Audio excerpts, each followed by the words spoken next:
Welcome to mega digital news. ప్రశాంతంగా 10 పరీక్షలు. ఏలూరు జిల్లా కుక్కునూరు మండలంలో 10వ తరగతి పరీక్షలు మొదటి రోజు ప్రశాంతంగా ప్రారంభమయ్యాయి.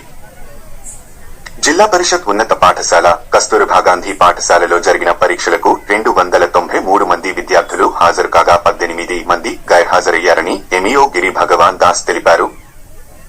వేలేరుపాడులో 155 మంది విద్యార్థులకు గాను 21 మంది గైర్హాజరు కాగా 134 మంది హాజరయ్యారని ఎంఈఓ తెలిపారు.